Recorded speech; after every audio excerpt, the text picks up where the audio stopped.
successful company always have emotional debate because that's the power to unleash diversity. Just to give everyone listening also a bit of a background, we're currently in a podcast studio at the yearly Oslo Business Forum at Lillestrøm. So we're sitting here in a spacious, I would say, podcast studio, and we're going to have this delightful conversation. And it's a beautiful venue. Before we get into talking about the topics that we are going to discuss today, I would just rather start with, what book are you reading at the moment? Or do you have a favorite book at the moment? I love the way you position the question is my favorite book at the moment, right? Yeah. Because I do find myself changing my taste all the time. And sometimes when I read a book, at the moment, I don't really get it. But afterwards, because the idea already seated in your mind, when you read something else, it jumps out at you. So my current favorite is called The Power Broker, talking about Robert Moses and the fall of New York. It's a classic. It really is a classic. It was written and published back in the 70s. But every time you go to visit New York, any major bookstore, you still see the book because it is such a monumental documentation of describing this, a bureaucrat essentially, Robert Moses, how he becomes the best and the most powerful builder arguably in the world, because he shaped the entire urban landscape of New York. But it also contained a cautionary tale, how power can corrupt even idealistic individual. As his power grew, he becomes blind and deaf to criticism. He ignored all the rallying cries of discontent, and by the time he lost his power, it becomes inevitable. So it's almost describing within a democratic society and system, power can still utterly corrupt us. And it's a cautionary tale for leaders and individuals to stay humble, to keep arrogance at bay. Very relevant. We'll come back to that because in terms of looking also in the times we are in today, geopolitically, right? Let's move on that trail in terms of what is like on your mind these days. What are you seeing, talking about, hearing? Share what's top of your mind. Oh gosh, I think people are frantic. People are scared. Of what? AI, technology, everything moving so fast. And it's like, in 5 years, do I still have my job? Is my industry still viable? Or geopolitics. In the US, election is coming up. There's so much, uncertainty surrounding us. And as a result, even within a business environment, people want certainty. And the danger is, let's do some scenario planning, let's do some, demand forecasting, and use that number as a safety blanket psychologically. Meanwhile, there's a lot of unknowable. So I think it's in this juncture, the job of a leader sometimes is to slow things down, to slow down the psychology of your team, to focus what is not changing, what is not changing. Because even when things are moving fast, there are things that are unchanging, and you can actually build a business around the unchanging as well. Because we talk about people being afraid of AI coming out, digitalization is nothing new, AI is also nothing new. And I feel like in time we've been frantic about different things, but we've been frantic and we've been stressful. Also when digitalization came in, when the internet came in. Because you said, the job of a leader is to create certainty around, what's not changing. But I was also thinking, isn't it also about creating or embracing change or embracing uncertainty as a positive driver instead of something that's negative, more or less? Exactly. So I remember a quote by Jeff Bezos of Amazon, right? So he said, oftentimes people ask him, what is going to change in the next 10 years? And, now, of course, Gen AI is all in full rage. But like you just mentioned, right, you just hinted during the pandemic, it was blockchain, it was Bitcoin. And then before that, it was digital transformation, predictive analytics. It's just that things are come and go. So Jeff Bezos answered that question by saying, but nobody asked him what is not changing.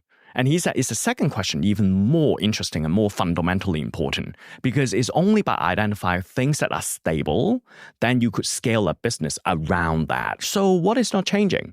He was talking about the burst of the dot-com bubble. What is not changing is all the infrastructure, the broadband. They're not going to disappear. Even the stock market is in full plunge. So that means that ubiquitous connectivity will stay with us. As Amazon, what do? Well, you need to scale up, going beyond just selling books and CD to apparel, to shoes, to electronic books, all the way to Kindles. And I think today, what leaders need to reassure their team members, or if I'm individual contributor, right? There are areas I know that continue to be important.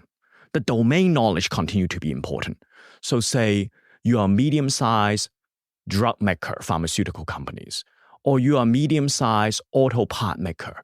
What you know about vehicle safety, what you know about patient safety, these are domain knowledge that are critical. What you need to reframe ourselves is, all right, I just need to develop a second leg of expertise, blending the old and the new, so that my contribution will be unique and invaluable. And I've seen again and again, from summer intern working in a factory of a food and beverage company, all the way to the chief scientist in a pharmaceutical company, because they're so curious. They're willing to learn, to pick up a new skill. And by the time they blend in the two skills together, my God, their contribution is just outsized compared to with their peer group. And to me, that's the future-ready definition at the individual level. Because what you're saying here, what struck me, and I've thought about it a lot, is sort of how do you balance, right, the stable and unstable? Well, more so say. Because if you think about balancing innovation, because that's sort of where leaders are standing, right? We need to balance innovation and R&D and what's coming, but also day-to-day operational excellence. And those are two sort of streams that are very difficult to balance, because at the end of the day, if you need to prioritize, most likely you will prioritize what's right ahead of you for next quarter or next year than, the focus on the next 5 years. Also in a time where there's a lot of cost cutting, budget thought, I experienced that, innovation budgets are most likely often the ones that goes the first, right? So what's your reflections around how you balance those two? Yeah, that's a really good question because for the longest time, I thought it is a tension. Like you said, executive needs to balance or managers need to balance between the two extremes. But in fact, I think it's the wrong framing. What organization needs to do, and it really realized, and this realization came to me, once we start to track 160 companies across 6 different industries, we track which organization can both deliver today as well as having an extraordinarily strong product pipeline. What's interesting is the leading companies, they actually do both at the same time, meaning they perform and transform at the same time. Then you ask how? How do they do that? Well, there are 4 major different levels I could go into, but number one, simplification.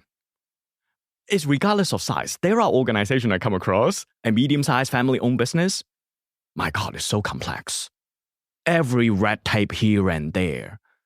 And then you have, say, payment tech giants such as MasterCard and Visa Card. I mean, we're talking about $400, $500 billion company. But the process is so codified, things are relatively transparent internally. As a result, managers do not need to ask for permission. They know what is allowed, what is not allowed, and they could pull together a small team to make things happen. That's agility by definition. But what you see there is through slow work. As the world moves faster, you need to slow down to do the slow work. Clean up the kitchen, simplify, standardize. Then you can automate. So these two are not pulling each other in opposite direction. In fact, in order to be very agile in the marketplace, your supply chain better be simple and simplified. Otherwise, we just cannot move fast. So when people said it's a tension between the two, it's a reflection of silo thinking, not systematic thinking. And I think this is what, even if I'm some intern individual contributor, I can identify where my contribution can go. Because what you want is always the asset to the organization.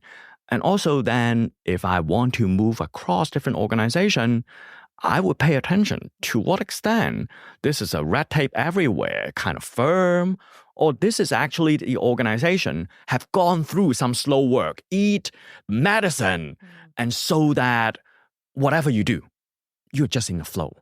But how do you then, what do you see are some of the successful indicators or, of building these type of innovation ecosystems, or these ecosystems where you're able to maybe not balance because that's the way of saying it, but how do you build that kind of ecosystem in a business?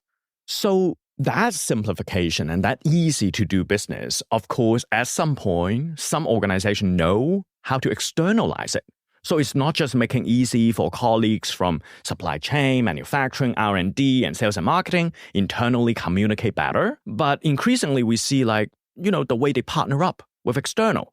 Finance is a great example, right? There are leading banks that really open themselves up. I'm thinking about in Singapore, there's DBS, a regional bank, but my God, it's a fintech company. Although historically, they are one of these old, slow-moving legacy bank. But over the years of the 30 years, they just slowly doing the slow work, the painful process to make themselves agile. Such as what? So first off, right? Completely to the cloud, everything to the cloud. And then also they make sure all the internal communication is either automated or become very explicit. If you want to innovate, here are the explicit guidelines. And then they make these to be transparent to external as well. So that if you're a small little fintech provider in Malaysia, you find it relatively easy to do business with DBS compared to other major banks. And that's a competitive advantage. The beauty of this, you can actually measure it. We actually measure it. And so you could identify quantitatively which organization is future ready. So these days, there's no secret when it comes down to business performance.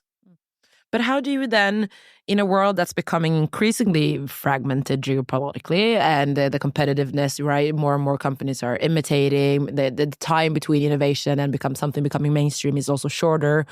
How can companies maintain, also create a competitive edge on the global stage when, things are moving faster and faster, things are becoming more and more uncertain?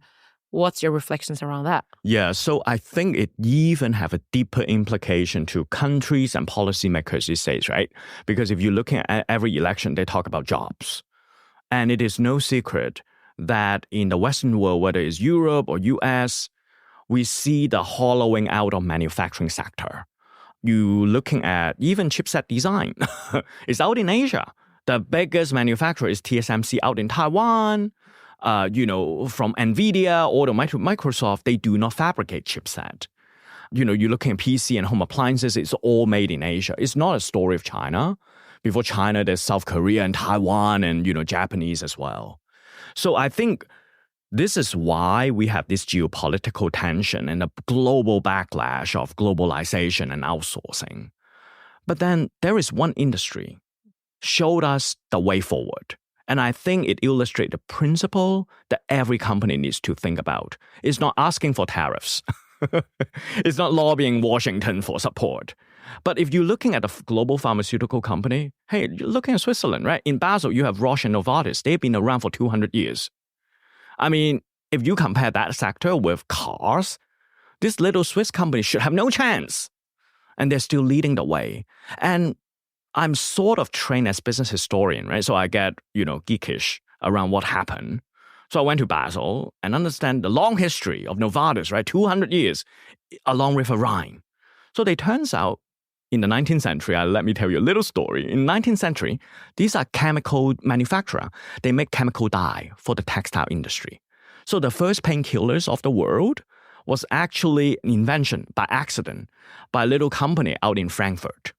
The Swiss have no patent law. They invite these local chemists to imitate foreign invention. Then you start to realize after Second World War, all the drugs are not based on organic chemistry anymore. It's all about the study of microbes, the antibiotics. So the knowledge moved from organic chemistry to microbiology. Today is what? Genomics, mRNA. Induce immune system to fight cancer, for instance. So what you see, the secret sauce for Novartis and Roche, Pfizer and Johnson & Johnson, this century-old company, is because they move from old capability and integrate with the new.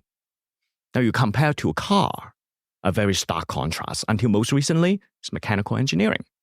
So what that means is organization must scale new capability. Tariffs can put up a temporary stop.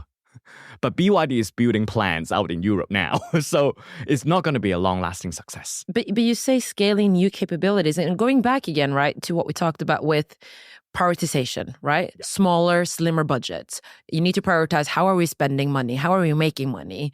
How do you prioritize scaling something that is in the future or where you're not seeing revenue immediately and having to, argument for that? Oh, I love it. Because it is requiring argument around it. And I think organization that could not scale new capability, like what you said, time is good, we invest. Time is bad, we shut it all down. It's because there's no shared viewpoint. There's no shared viewpoint simply because people are not willing to endure an emotional debate. And you need to. Successful companies always have emotional debate because that's the power to unleash diversity. Sometimes I go into a company, I see the C-suite, or you go to a department, right? It's rainbow colors. Gender, nationality, country origin, industry background. But they don't have the right form of rule of engagement. They go down the path of artificial harmony. They're very polite. They smile. They're very nice people. But when they go to a meeting, everyone kind of smile and nodding their head, but fully knowing the moment they leave the conference room, they do whatever they like. That's artificial harmony. Now, great company can prioritize. They have a huge debate, task-oriented debate, but with high trust. So I call it like, hot debate with love. I mean, organizations do come with different size and shape, and there are extremely short-term organizations. But I always see like, any organization can always define a market so small that they are worldwide number one and be happy around it. And honestly speaking, financial market actually see some companies are growth-oriented companies. Some companies are just a damn cash cow. So, of course, we could always delegate upward. My boss doesn't allow me, and I sometimes even his CEO, my supervisory board doesn't allow me. Supervisory board say the investor wouldn't allow it. And yet, when you're looking at the share price of any companies, innovation does matter. If you're a drug maker, if you are not running out of drug pipeline, your share price would tank. If you're a home appliance maker, if they see your new product coming along, it's not a big splash, people are not buying it, and you keep on using the old portfolio, there are big questions being answered. And let me give you a very concrete idea, right? Microsoft, under the former CEO Steve Ballmer, you're actually looking at the EBITDA growth, profit growth, is a cash machine. Every year, the earnings continue to grow, but the share price actually slowly decline. Why? They get stuck with the PC market. Because everybody knows there is no growth prospect. No matter how much you squeeze the bottom line, it's not going to move the needle. In fact, they get punished. And so it's just the whole idea, the investor wouldn't allow you to invest. I think it's oversimplistic sometimes, or being even used as an excuse. In fact, what investor wants to know is when you invest in the future, hey, what are the leading indications you're on the right track? Do customers want it? Is there enough love to show to external, like NPS, Net Promoter Score? Are you on the right track? What about your customer churn? These are the leading indicator that, in fact, the financial market sometimes pay attention to. And of course, it's the job for senior leader to also turn the narrative as well. So it's a combination of area, but simply say, I'm not allowed to do this, it feels a little helpless. It's a learned helplessness. Well, it makes a lot of sense when you say it in that way as well, when you break it down the way that you're saying. But if we also look at one of the, call it major forces that's reshaping several industries, and we're seeing, we talk about sustainability a lot, right? Climate change being a driver for this. We're seeing, innovation in the space. And there's also an increasing pressure on business from a regulatory perspective, from customers, from stakeholders to adapt to sustainable practices and also to explore sustainable business opportunities as well, right? Mm-hmm. So how do you think companies can use innovation as a tool, not just to meet the demands, but to create new business opportunities around sustainability? So there are two parts, right? One is the mandate of sustainability is almost the license to operate. So it's really around the near-term delivery. If you're not doing so, you lose the license to win.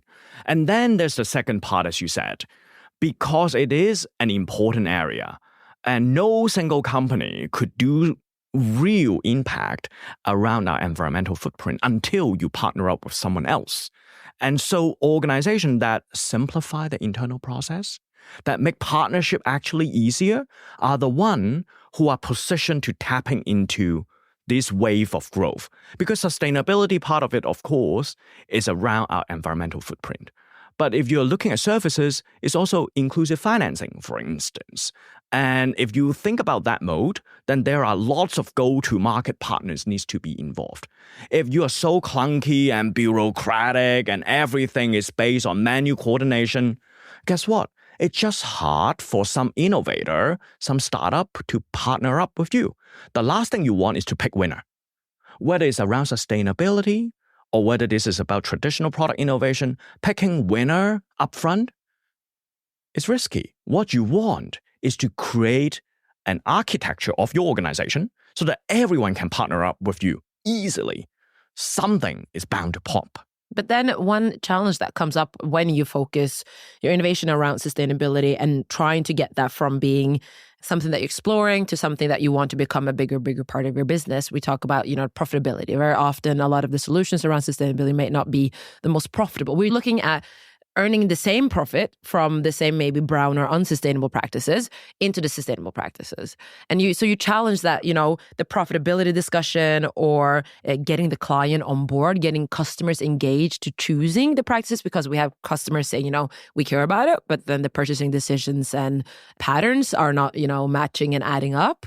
So how do we meet, we're expecting the same profit, the same revenues from the unsustainable to the sustainable? I love it, because what you're describing, the crux is the transition. So it requires going back to our early beginning. You require shared viewpoint.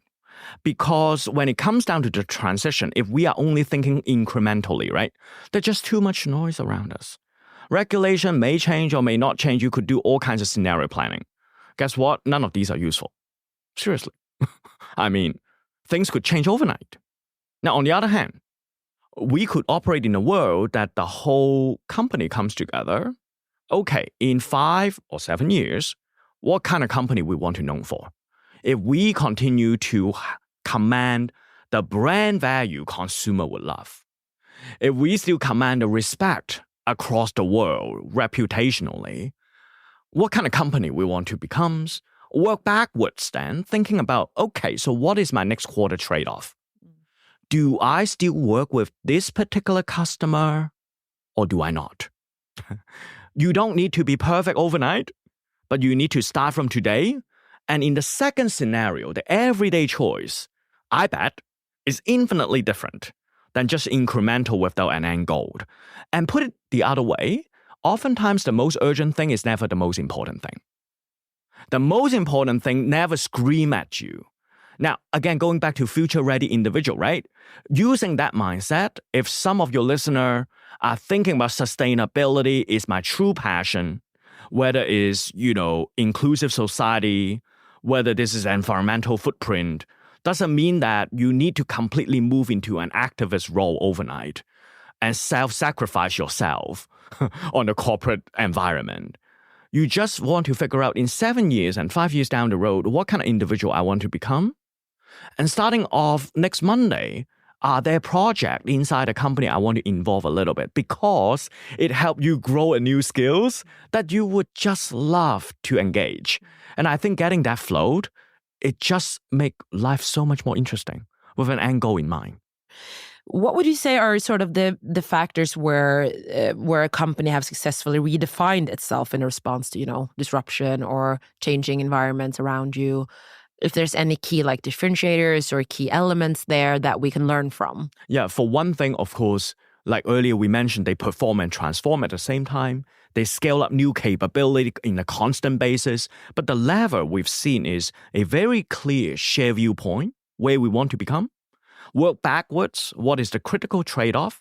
Embrace this tough conflict and debate along the way. But I give you one more. Really keep complacency at bay.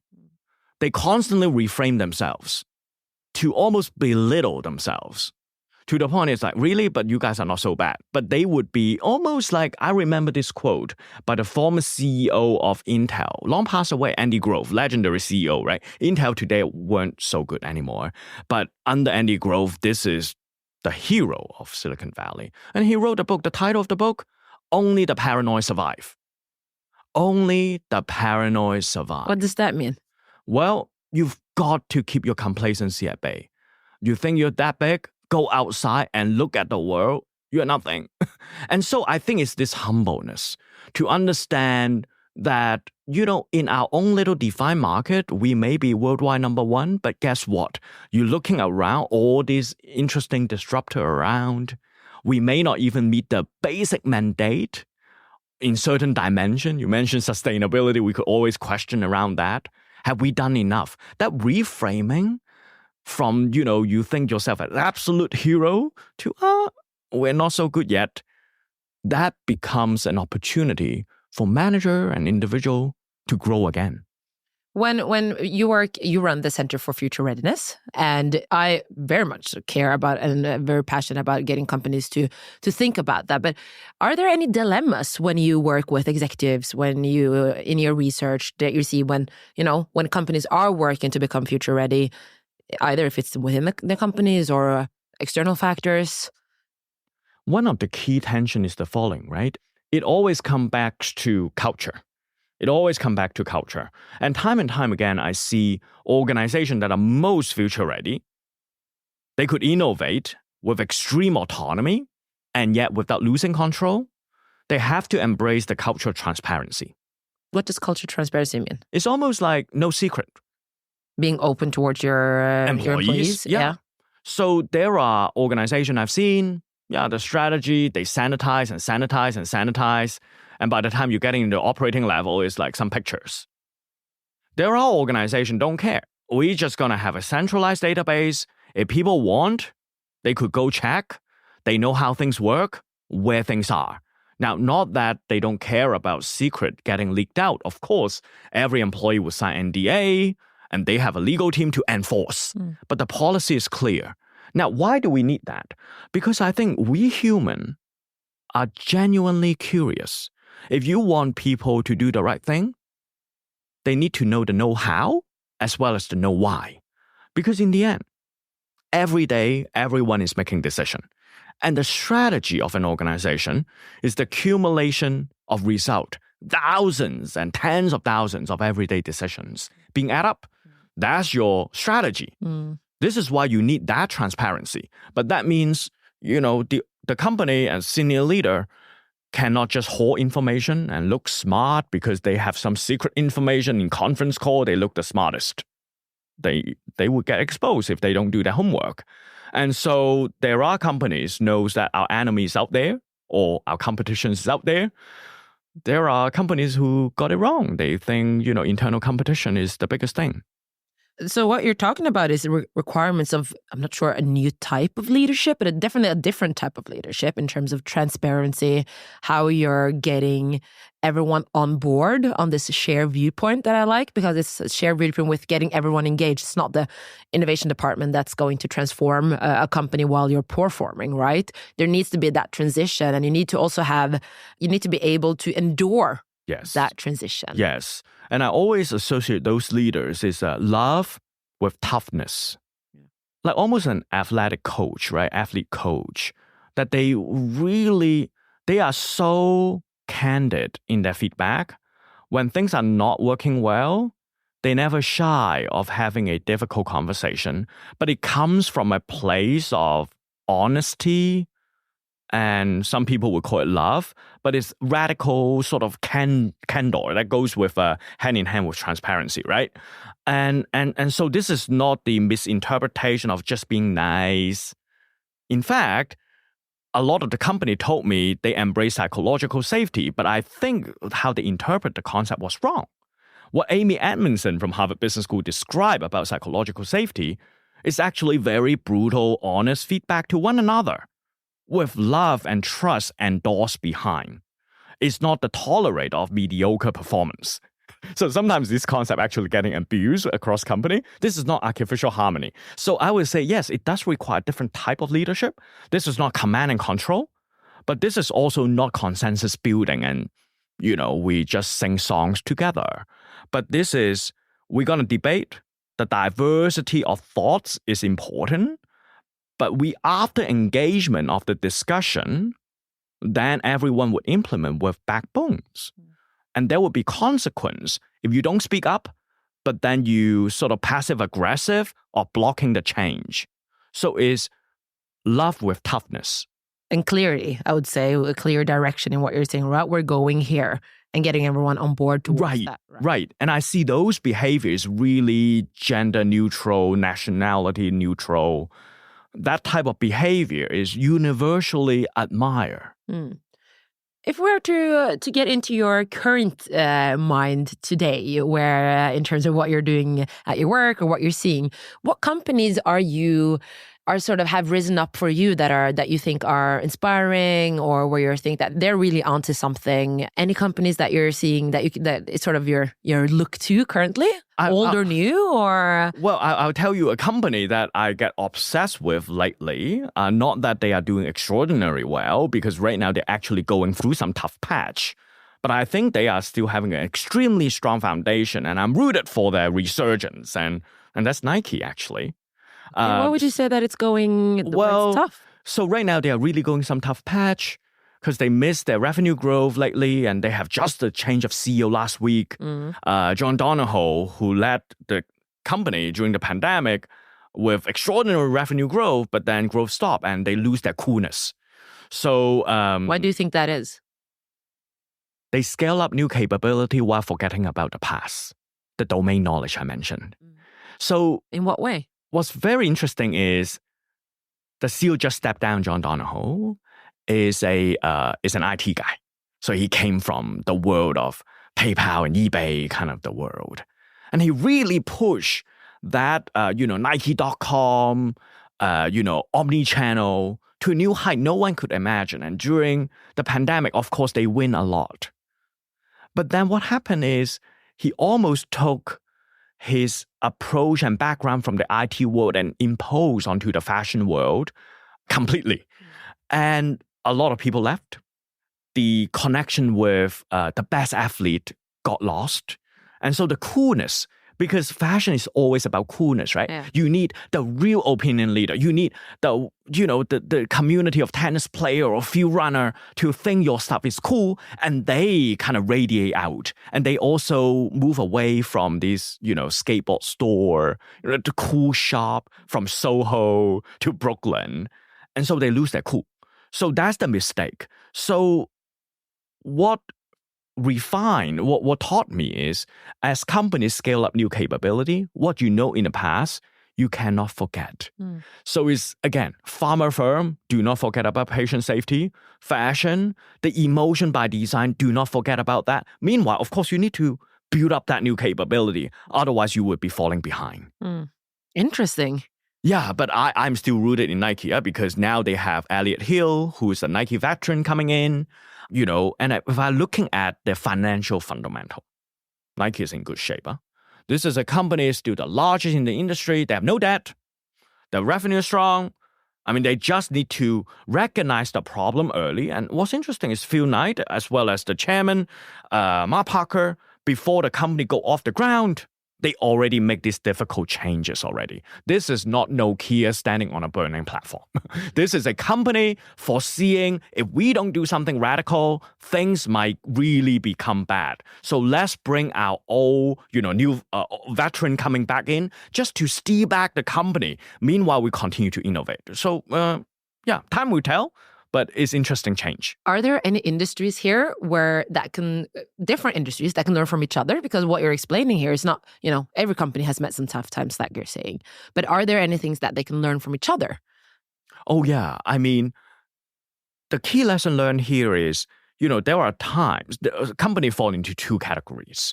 So if you're looking at auto industry, a lot of the traditional car company are now, trying to move up and scramble up to learn about software to become a software first car company.